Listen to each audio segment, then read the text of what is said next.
Welcome to my YouTube channel. मेरा नाम है मुकुल जोशी। फिर हाजिर हूँ आपके सामने। आज एक नई स्टोरी लेके आया हूँ आपके सामने। दोस्तों, कुछ दिनों से देख रहा हूँ मैं वीडियो कंटिन्यूस नहीं बन पा रहे हैं, उसके लिए मैं माफ़ी मांगता हूँ। कोशिश करूँगा मैं बहुत जल्दी कंटिन्यूस वापस वीडियो आपके लिए लेके आऊँ। मैं आज मैं एक छोटी सी स्टोरी के साथ में आया हूँ कि आपकी कीमत क्या है। आपकी कीमत क्या है, लोग आपकी क्या कीमत लगाते हैं। बेसिकली मैंने एक चीज़ देखी है, जब आपके पास पैसा है तब लोग भी आपके साथ हैं, जब आपके पास पैसा नहीं है तो लोग आपके खिलाफ़ हैं। तो आपकी कीमत अलग अलग वैल्यू में लगती है। तो आपकी कीमत क्या है, उसी पे हम बात करेंगे आज। किसी शहर में एक बहुत बड़ा व्यापारी रहता था। अपनी मेहनत से उसने अपने व्यापार को इतना बड़ा बना लिया था कि उसके सामने कोई भी अन्य व्यापारी टिक नहीं पाता था। उसके एक बेटा था जिसका नाम कपिल था, जो लगभग 12 साल का था। स्कूल से आने के बाद कपिल ने अपने पिता की कुछ सहायता करता था। व्यापारी को हमेशा ये चिंता सताती रहती थी कि क्या मेरा बेटा मेरे व्यापार को सही से चला पाएगा या नहीं। अगर सही से नहीं संभाल सका तो मेरे व्यापार का क्या होगा।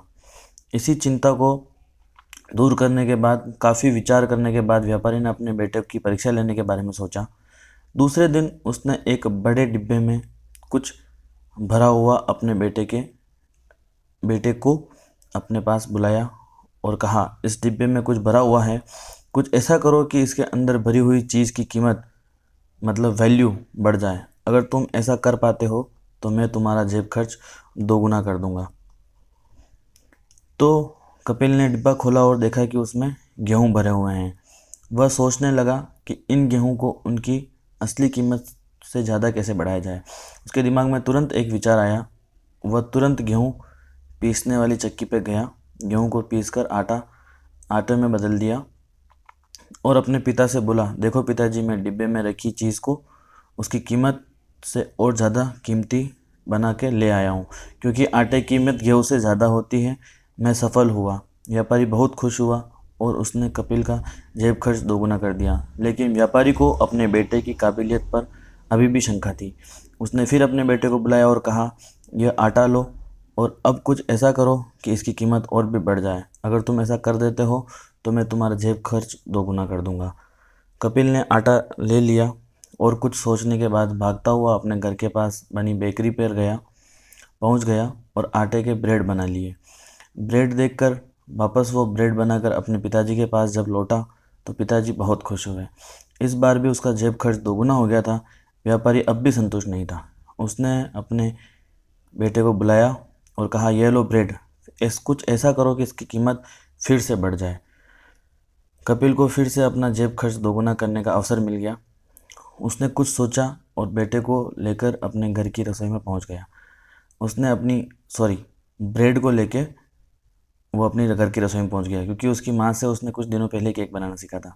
फिर क्या था, उसने ब्रेड की एक बड़ी केक बना दी, केक में बदल दिया। इस केक को लेकर वो अपने पिताजी के पास पहुंचा। केक देखकर व्यापारी तुरंत अपने बेटे को गले लगाकर बोला, आज मैं बहुत खुश हूँ। तुमने 50 रुपये के गेहूँ की कीमत 500 रुपये केक में बदल कर बता दी कि तुम मेरे व्यापार को मुझसे भी ज़्यादा आगे लेकर जाओगे। साथ ही तुमने अपनी योग्यता से अपने 1000 रुपये के जेब खर्च को 8000 में कर दिया है। अब व्यापारी पूर्ण संतुष्ट हो गया। उसने व्यापार को उसका बेटा ऊंचाइयों तक ले जाएगा और कपिल भी 8000 जेब खर्च पाकर बहुत खुश हुआ। दोस्तों, यह कहानी केवल एक प्रेरणादायक कहानी नहीं, बल्कि किसी के लिए जीवन में सफल होने की एक बहुत बड़ी सीख या कुंजी है। लाइफ का लेसन है ये। इस कहानी में हमें यह सीख मिलती है कि यदि किसी चीज़ की वैल्यू लगातार बढ़ानी है तो उसकी क्वालिटी को लगातार बढ़ाते रहना होगा। और यदि यही बात इंसानों पर भी लागू होती है, यदि कीमत इंसान को अपनी वैल्यू लगातार बढ़ानी है तो अपनी स्किल को लगातार बढ़ाते रहना होगा। जिस तरह कपिल ने गेहूं को आटे में बदलकर उसकी क्वालिटी बढ़ा दी थी, जिसकी वैल्यू भी बढ़ गई, इसी प्रकार आपको ब्रेड में बदलकर और ब्रेड को केक में बदलकर लगातार उसकी वैल्यू बढ़ाता गया और इस प्रकार उसके 50 रुपये के गेहूं की कीमत 500 रुपये केक में बदल गई। इसी प्रकार कोई भी इंसान खुद की क्वालिटी, योग्यता लगातार बढ़ाएगा तो कोई स्किल जोड़कर अपनी कीमत वैल्यू बढ़ा सकता है। इसी प्रकार एक स्किल के बाद दूसरी और दूसरी बार तीसरी स्किल खुद ब खुद जोड़कर सामने आती है। आज कोई 10,000 रुपये हर महीना कमाता है तो कोई 10 लाख रुपये हर महीना कमाता है। कैसे, क्या कारण है कि ज़्यादा तो कोई कम कमा रहा है? इसका सीधा सा उत्तर है, जिसके पास जितनी स्किल उसको उतना पैसा, और जो जितना ज़्यादा योग्य है वह उतना ही ज़्यादा कीमती है, अर्थात उतना ही ज़्यादा कमाता है। Thanks for watching this video. मिलते हैं अगले वीडियो में, तब तक के लिए जय हिंद जय भारत। चैनल को शेयर कर दीजिए।